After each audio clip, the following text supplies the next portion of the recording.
Snyder Man, friendly neighborhood dealer man. Spins a deal any size. You got good stuff, he will buy. Hey there, here comes the Snyder Man. Here comes the Snyder Man. Here comes the Snyder Man. Snyder Man. Hey fellow collectors, I'm Anthony with Anthony's Comic Book Art, and we're here at a big moment in the business. I have the legendary artist of X-Men and so many other titles, the new Strange Academy you're doing, and Champions, and I just loved your work for so many years now. Humberto Ramos. Anthony, how you doing? Thank you so much for, first of all, getting this deal done with me. We have a double spread splash cover. Look at that. I think that's X-Men 200? Yeah. And that was a variant cover. I looked it up. And this had, one had kind of all the villains, and this is kind of, what would you call this? Like, Gambit's the key person on that. It's still the villain. But kind of a lot of, some characters you know very well and some characters you don't know well. I mean, I don't even know who's that. She's what's the name of this? The giant robot? The giant robot with boobs. Some of them are marauders. Yeah. All right. So what's the different name? We've done this deal thanks to Mr. Joseph Damon, and we're doing the signing because none of it has got to Joseph signed. And we're gonna have a conversation along the way about your career, because this right here was early on, right? Way early. Yeah, that's way early. Steel Annual. That's my official first DC job. Wow, there we go. That's cool. I start my career actually started with the Milestone imprint, with Milestone Media. That it's. Or was part of DC Comics. And they were this was the first situation where DC was trying to be inclusionary to minority artists and writers, and there was and a lot of the material was characters of color, and I think Milestone was a visionary step in comic books at that age. I mean, we're talking early 90s. Right, and Dennis Cowan, Dwayne McDuffie, yeah, and they did this. They created this amazing universe with all these, colorful and powerful and really enjoyable characters. Mm-hmm. And they saw something in my work that fit to what they were, trying to tell at that time, and that's how it started. Well, that's so awesome that we have some Humberto Ramos career history there. Yes. Yeah, thank you so Almost much for 30 years. I'll be sure to try to find very, very, very good homes for these. Hopefully, yeah. Right? So that was a step in the past, but now this is the present. Ooh, Strange Academy. Look at that. Nice Doctor Strange page. Well, this is a big hit book for you right now. It's selling very well. It is. I mean, people love the book a lot. It's I only get some leftovers, like 3 pages from not a lot of Strange Academy there, Joe. Okay. So tell me about Strange Academy. Yeah, I got to compete with some of my own customers, but what about? No, but let's talk a little bit more about Steel as far as like. Yeah, because I started in the 90s doing this, and now you started in the 90s doing this. Like your first job this is your first job at a major company? Right, 94? My first DC Comics gig was the Steel Annual. Steel Annual. And that was written by Judy Bogdanoff. That is John Bogdanoff's wife. John Bogdanoff, the legendary Superman artist. And that year, the annals were about Elseworlds. Oh, okay. I mean, something that we know now. But this was like 100 years ago, and this was John Steele, or what was it? John Henry. Yeah, John Henry. That's what I meant. And that's kind of the backstory of the Steel Yeah, character. It was that about Civil War. I mean, it's, because Judy, she's I think English. Steel was a descendant of John Henry in the book, Yes. right? Yes, Yeah. right. Yeah, I remember It's that. a pretty compelling story. I love Right, that. and here's a. I mean, that's kind of like an origin page of the history of the whole Yeah. character with John Henry. It's a famous poem. I don't know if it was based in reality, but then he's a blacksmith and he's building Right. the armor that he ends up building. But okay, so this was Check it out if you '94. can. How old a man are you now? I'm about to turn 51. 51. Oh, So you were what year were you born? 70. 7. Oh yeah, you're the same age as my wife. Okay, so at 94, you were 23, I was 24. gonna say Yeah, I'm that old, but now if you say your wife is the same age, yeah, I well, wouldn't I'm say that. 57, so yeah. But I look good. You do. No, I'm kidding. Fishing for compliments. Now, but so you have this going on at DC. This is your first introduction to American comics, but you were doing stuff in Mexico before that, Yeah, right? yeah. I started doing some something that we can call as cop stories that in Mexico were pretty popular at the time, and but I didn't last long in that in that kind of that line of work because I always really wanted to do superheroes, and the only way to get to superheroes was coming You want to give me the to done the stuff? States and trying to break in the big two, Yeah, either DC Marvel or- or DC, yeah. So that was Milestone was good for you in It the was way great. that it helped give you a start. I will always be grateful to. Well, did you see that Robert Dwayne Kirkman? He did the history of comics, and he actually did a Milestone thing because he felt that was important. Yes. And a lot of Because- people yeah. will overlook it because, like, oh, what came out of Milestone? Well, here, you can take these as he does, please. No, that's. I mean, as And, I told you, I really believe both Dennis and Dwayne were visionaries in what they did at the time. So Now, it was- Dwayne was like the editor and creator of the entity that was Milestone. Yeah. Right. Yeah. And then Denny was probably his lead artist and art director, right? With Yeah, the- he's a big epic legendary artist. Well, yeah, he was coming out of like Deathlock Deathlock, and The Question, and doing major. Well, he was doing Marvel work. Let's put it that way. Yeah. So, and then he went on to a career in animation, and was he the lead on the Static cartoon that got produced? Did he help with that? Do you remember? You know, at that time I was off Milestone, but I think Dwayne But has something to Milestone do- was kind of shut down at that point, and then Static kind of came out of Yeah.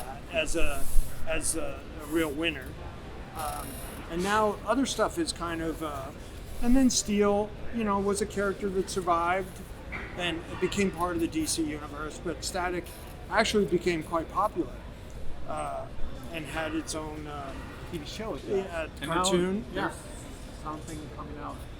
Maybe live action, right? Live action. Yeah, Yeah. that's what I heard. Yeah, that I heard that as well. So, Hopefully, I mean, you want to dismiss Shaq as not being a good movie, but I mean, at least it got produced. So some good things came out of it. I have to be honest with you. I didn't see that movie, so I don't know if I ever have either. That is good. I was I a don't think fan. anyone saw that movie. We all love the Shaq, right? But Yeah, as a basketball player. yes. But as Kazam and a comic book character, maybe not. So, but that's cool. That so when you were getting how many issues did you do in the Milestone realm?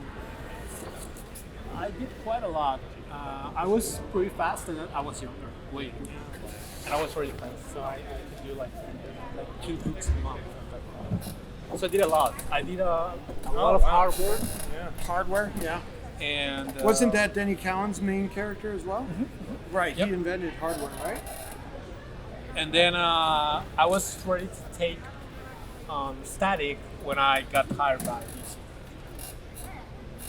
Oh yeah. Okay. So you got it. And then your first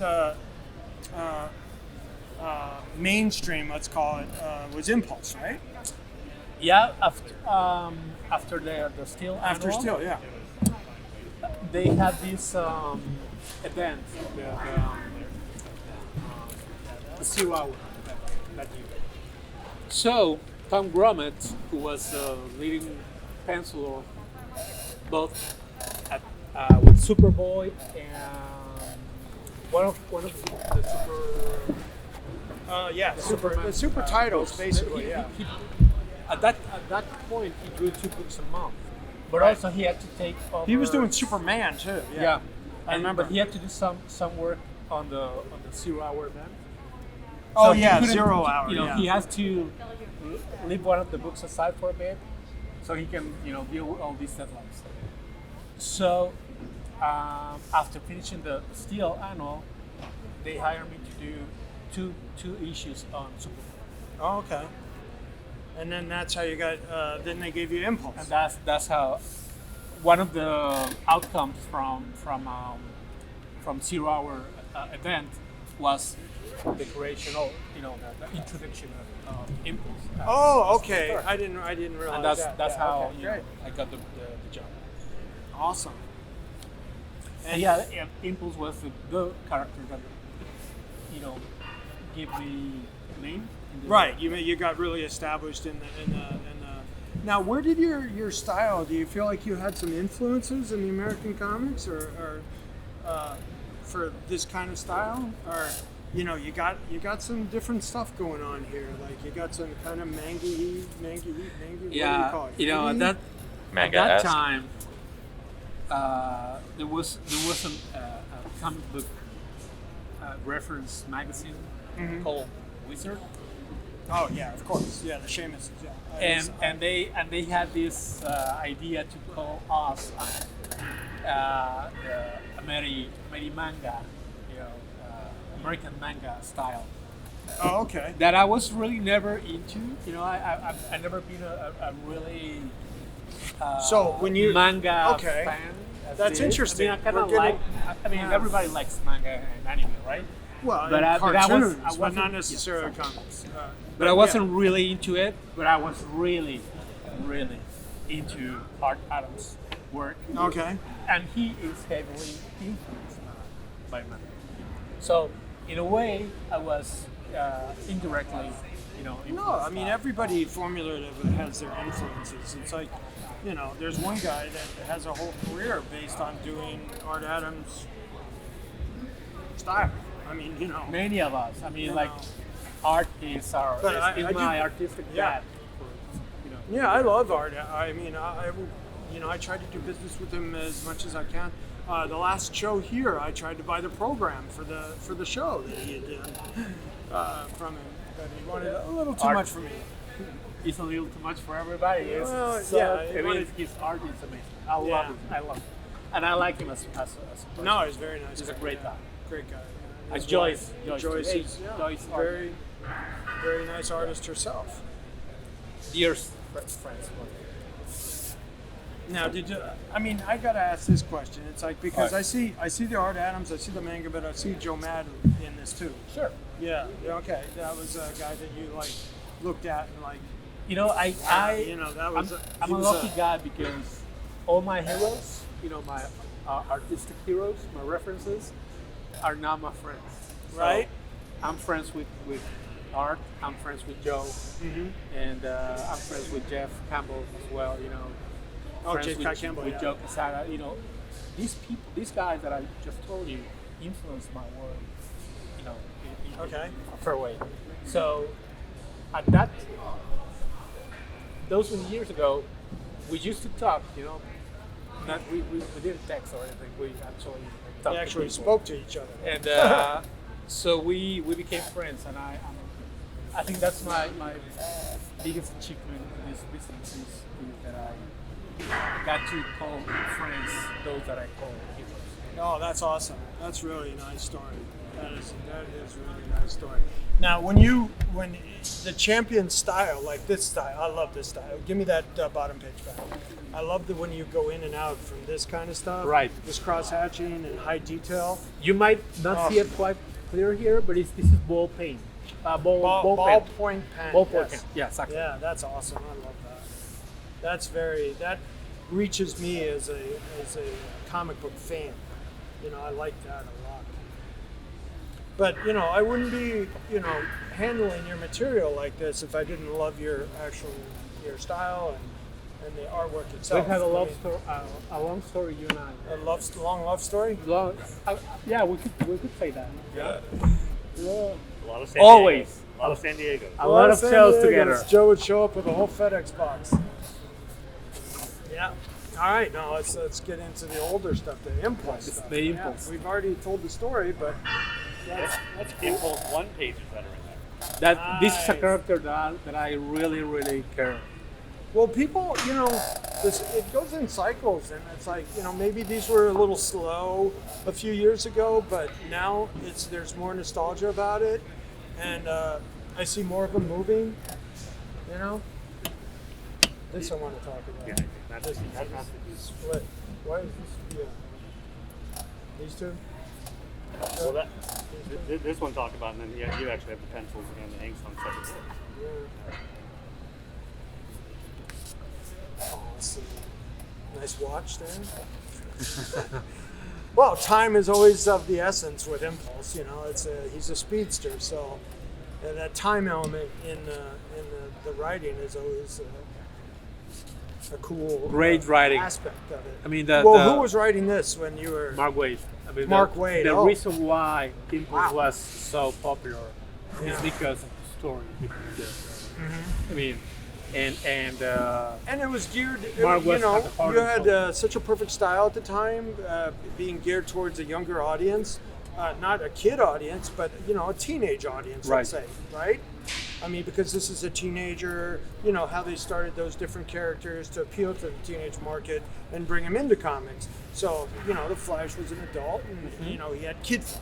Or, it's the archetypal Batman and Robin. Right. Robin was purely meant to just bring in younger readers, and so that they could have somebody to relate to, and Captain America and Bucky, yep, So exactly. it was always about trying to involve younger readers and get them in the door, and, get them hooked, get them hooked. In a good way, yeah. Yeah. But yeah, Yeah, get them reading. Well, I mean, when you were a kid, what did you read? Did you read American comics? Was there Mexican versions that were getting shipped down there, or Spanish language versions, I should say? No, there were Mexican. Translated There were Mexican. version of it. I've seen Mexican titles. Yeah. Avengers 4. It says Mexico on it. There was licensing stuff. So then you were in the 80s then. But there was. What was your first? Do you remember your first comic that you ever saw? And wow, this is. I don't really remember the first comic I read, and I'm pretty sure it wasn't a superhero comic because in the newsstands, you can get from superheroes, of course, but also cartoons. We got a lot of Disney comics, Mickey Mouse, Donald Duck, all those. Papa Pollo. What is it called? In Mexico, Yeah. it's Topatolio? no, that's in Italy. Italy. Topolino. Topolino. Right? Yeah. And also we had the Warner Brothers, the Looney Tunes Oh, okay. comics, but also we had the regular But Super what I was Friends. getting to That's is what got Legion. you hooked? What got you on this career path? What So got that- you? yeah. What got you? Did you go to an art school, a structured art school, and learn Well, sequential art? Or that's when I start to follow comic books. I could get any book, and I didn't care much about the story, but I liked the drawing. you right? you read it visually, Right. Right. So one day, because I, as a photographer and a visual artist myself, I understand that because I read comics visually. I almost ignored the words. yeah, me too. Right. I shouldn't. That's a visual artist. I shouldn't say that. Yeah. Yeah, I no, like- but that's what led me to become a professional photographer and to work, in major campaigns. I worked in cigarettes, booze, everything Right. in this city, and had a career. But this became easier and easier to grow, and that advertising became harder and harder. Right. No, so the first book that I followed because of what was in it was Spider-Man. Okay, yeah, me too. I'd have to say me too. Be- And you're doing Spider-Man's here. Yes. That's Yeah. Stegron and the Lizard. Stegron. Stegron. Yeah, Stegron. Yeah, I love Stegron. I remember the first Stegron issue. It's like Spidey 146 or something like that. I have a page from it that I remember very well, very well. And that's this what is- my run with Nick Spencer. Yeah. Okay. Yeah. Okay. So here's a nice batch of the Hardware. This is hardware from. all hardware. Yeah. All the hardware run. Yeah. Okay. Some of them. Been in his personal collection ever since. Oh, come on. 30 You found years. it underneath your bed somewhere or in the closet. And it's like, oh, yeah, I should sell those. There's a lot of art in my Underneath beds my and studio. closets. Yeah, there it is. But, I mean, this is interesting. Like this splash right here. You had an inker, Yep. but your inker did very well for you. I mean, was he the same guy that did the static stuff? Rollins? I think Because when I was your look here is like fully formed. I Yes. mean, it's like it's there. It's not a starter look. You know what I mean? I mean, you're saying this is very early in your career, your first regular job, but this looks like Humberto Ramos art. a good inker can upgrade your art a lot. Yeah, by a lot. Yeah, right. There's a story that I did with Joe Sinnott when I said, "Why did you leave Marvel?" After he did FF5, and then he didn't come back until 40 something, and we had all those FF issues that like George Russo's, Dick Ayers, George Bell, and they didn't look good. You know what I mean? Yeah, I mean, I've And had. he got offered like double rates and from a different company. I've sadly had a couple of those in my career, Yeah, but yeah, I can see what you're saying. we relate to that. Yeah. But that's a long story of because Not guys weren't all getting the paid. stories are happy stories, but Yeah. yeah, that's how it We had to endure those 35 issues of FF until he came back, and then it became the greatest stuff ever. You know what I mean? Because he got Kirby, and he even made Kirby better. So and then now that stuff is Oh, that's why it's most important to desirable have art from find- Kirby's career. to find the right team for you. Yes. And sometimes it's easy to find it, and sometimes it's not as easy. Mm-hmm. But yeah, No, was that do you give credit to your editor at the time to put you guys together? yeah, or- of course. I mean, Okay. like I'm a 100%. Well, was that Denny Cowan? He was the art director, right? yeah. I mean, he was pretty much the art director on Yep. these, right? Yeah. I'm a team player, and I know these. Well, this you always work seem is to be a nice guy, so we got to give you credit for that. I tried right? to. That's the Right. best I can say. I try to be, And you're a family man, right? Yes.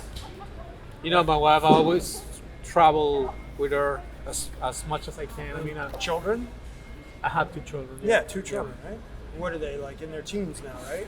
I think. 18 and 14. Yeah. Cool. So they're both in high school?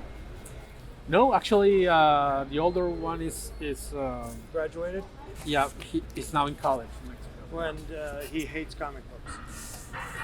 They both like comic books. But from a distance, right? They know more about comic books than me. I actually ask really? them stuff, like that. I go to them, but they don't. They're not artists. No, they never care about drawing or anything like that. Well, I actually have my middle son is actually. They're all 3. I have 3 sons, and they're all creative. Like my oldest son is working at the Lego store, and he's like an apprentice Lego master, right? Great. AJ?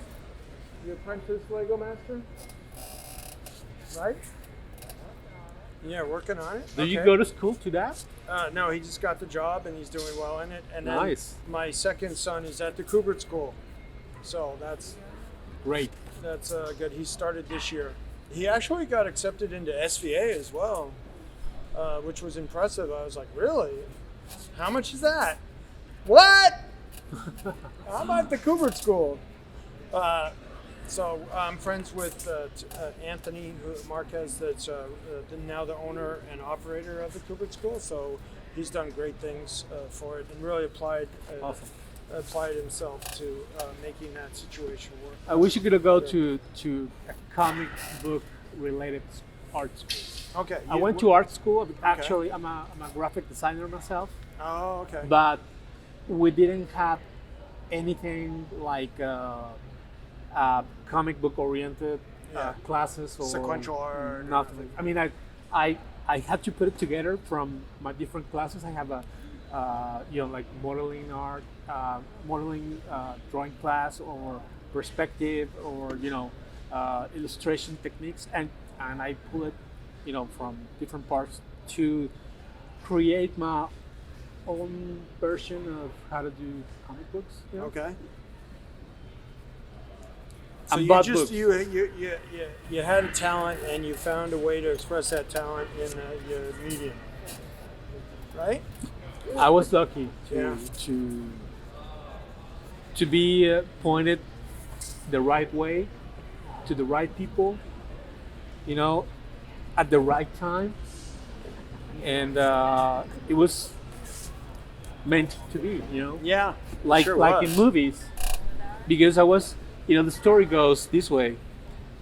It was a I was- romantic comedy with the comic book. Yeah, I mean, I was attending the San Diego Comic Con in 1993, I think. Oh my God, that's like my first year. We have very And, similar timelines. Yeah. And I had a friend at the time who was a really big fan of Superman.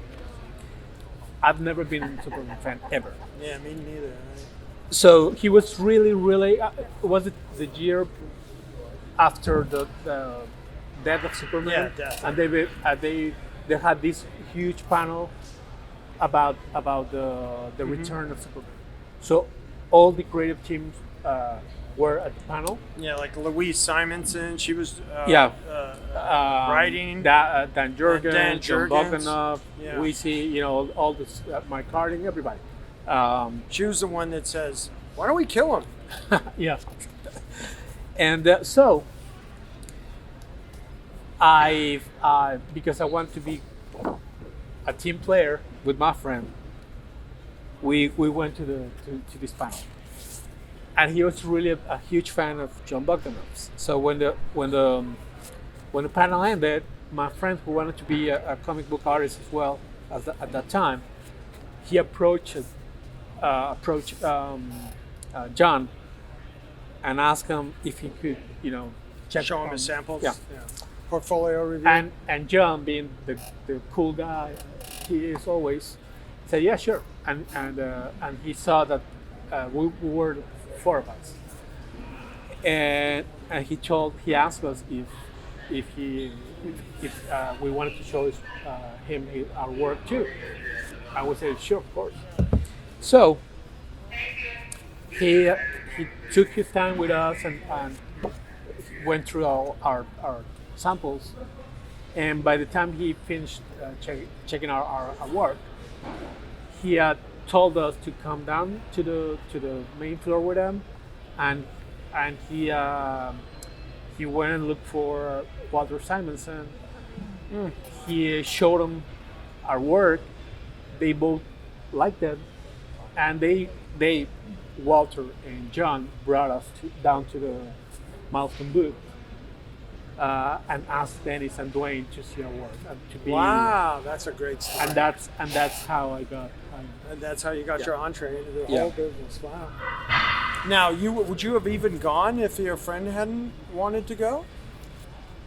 That's kind of interesting because you always hear these stories in acting. It's like, oh yeah, I was teaming up with and they got the part and they became a star. And does your friend still work in comics? Or? He break in as well, but no, he decided to go in a different path, and he has now a studio. He do like animation, like animatics for TV ads and that kind of stuff. Oh, he got more into advertising. Yeah. Well, I mean, Neil Adams left comics to do that. It's like he made Continuity Studios was to service get jobs in advertising and do storyboards and art direct that. But that's for advertising because he felt like that the companies weren't going to pay him what he deserves. And he could charge what he could charge with advertising. right. That's what I've heard. I mean, I feel lucky. I feel blessed. It's Well, it shows. I think it shows in your work. From one year to the next and one decade to the next, that you still have a love of the source material that you're imparting into your art, and I think that's what reaches me as an appreciator of the art, of comic book art in general, and as a dealer. You still have the love, and I know other people, and I've worked with other people, and I've repped other people that don't have the love. right. And they're out there. I always feel that I'm still learning, and I feel, as you said, the passion of waking up early and getting that new page and trying to make Push the yourself. best of it and Right. Make the best of it. improve Push yourself, whatever. right. Yeah. So and not be redundant, and Yeah. do something new every day. Yeah. And that's I'm not saying important I'm too. always successful in that, but I always try. Yeah, it's hard. I mean, I used to work with a guy, who's probably one of the most talented people I've ever met in my life.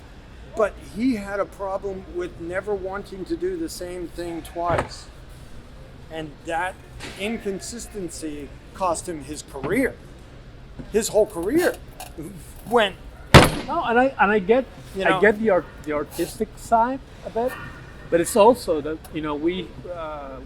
I have to realize at some point that this is also a regular job where Yes. me being on time Right. makes everybody else's work easier. Right. And again, this is a team effort. Yeah. So if I push myself too hard on the artistic side, I'm gonna lose deadlines, and people is gonna lose time, and of course money.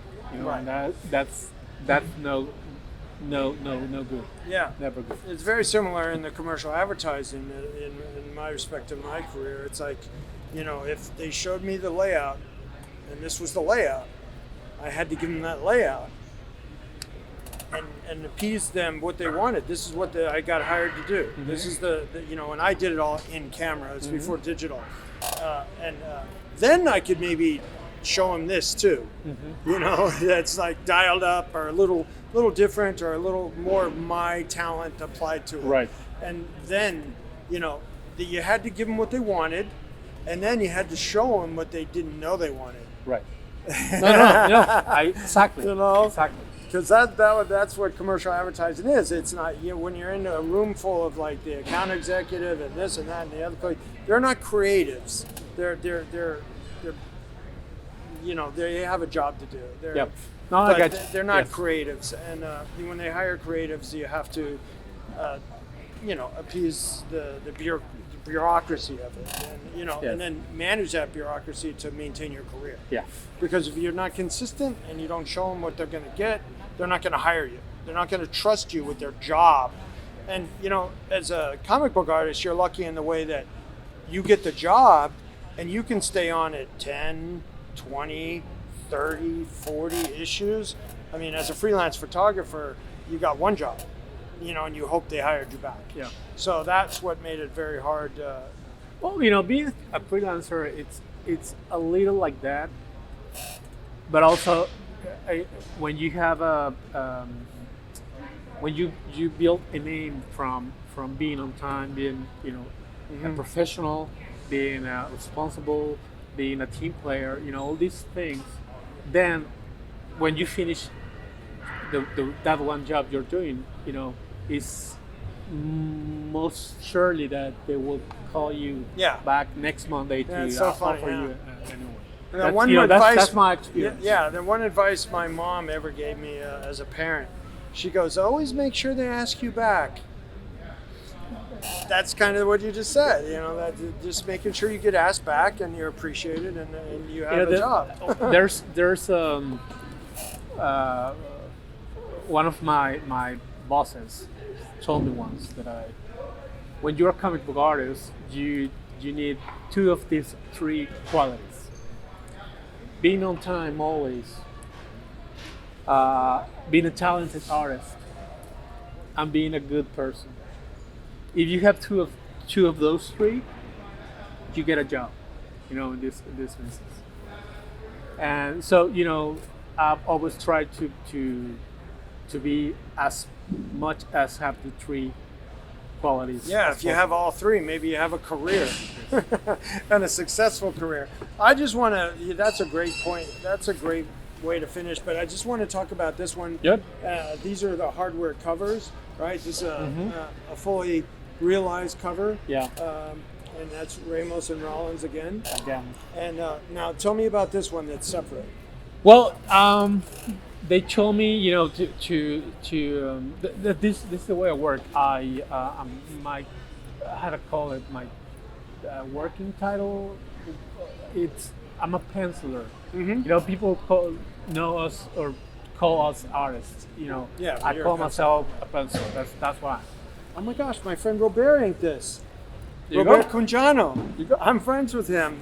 We do business together. He has a store in Houston, and very talented guy. Very talented guy. You can tell. I mean, Yeah. that improves That's the so art. funny. That's Robert. small Yeah, world. I didn't see So, that. so I sent him this. I remember that time. Again, we're talking about early '90s. There was no internet. There was no scanning. There was nothing. So what I used to do was I do the drawing like this. Then I went to Kinko's. I take a copy of it, and then I fax it out Fax it. to them so they can see what I'm doing. Your editors or the inkers? No, the editor. That's Yeah, the editors. Yeah. And so they what they didn't want from this was that they were not the hardware was supposed to be fighting the Blasting DMS, that guy, DMS from Blood Syndicate, and I told them, but if I do that, I won't show his face and how it's covered. We need to see the character's face. That's Okay. the unwritten rules of drawing covers is that you show as much as you can of your Heroes. your heroes. So they asked me to redraw hardware in a way that he's actually interacting with the guy. So Okay. that's how I have to redraw them, and that's this is the final art. That's the one that Okay. actually was put. So this is your pencils. Yep. And rejected. Yep. There's beautiful pencils. Wow. And then this is the published cover. Yep. Oh, okay. That Well, Robert actually. this is this is the way of the job. I mean, Right, yeah. this happens. Even though and you I have prefer to, this, but yeah. Yeah, I mean, me too, because of what I said, But I Yeah. understand what they wanted, I think there's some suspense here, and the threatening of the 2 figures like coming from behind is more impactful than him just turning around and blasting them. I think, it's just it is what it is. Yeah, But well, I like this one and this kind of impending danger on your hero happening there. Where you really captured that. And then Robert. Did you ever meet Robert? No. No. He's Mexican descent. Oh. His grandparents, I think, came over. from Mexico, and they lived in Texas all his life. And either, his grandparents or his parents. But he's Quinjano. I think that's how you say his last name. And he's Quijano. Quijano. Yeah. So very great guy. Let me super talented. sign this. Oh yeah, sign these, and we'll be done. And thank you so much for your time. My pleasure. And thank you, Joseph Damon, for the business and the deal. And Gonna find some good new homes for that hardware. I'll do my job. My job is to find the new homes for the hardware. And thank you so much for taking the time and the conversation. I think we got covered a really nice cross section of your career. Thanks. And you were awesome and present and to do this with me. And I'm very grateful.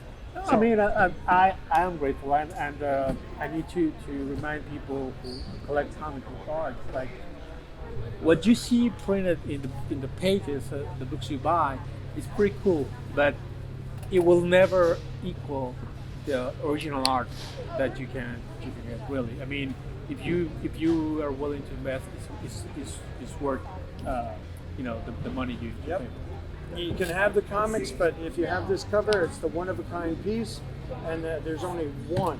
There's only one, and that's why I graduated from comics in the early '90s. I started comics, and then I graduated into art because I realized the intrinsic value of having one-of-a-kind artwork. So, for Humberto Ramos, Joseph Damon, and me, Anthony Snyder with Anthony's Comic Book Art, thanks so much for tuning in, and thanks so much for sharing the Humberto Ramos story.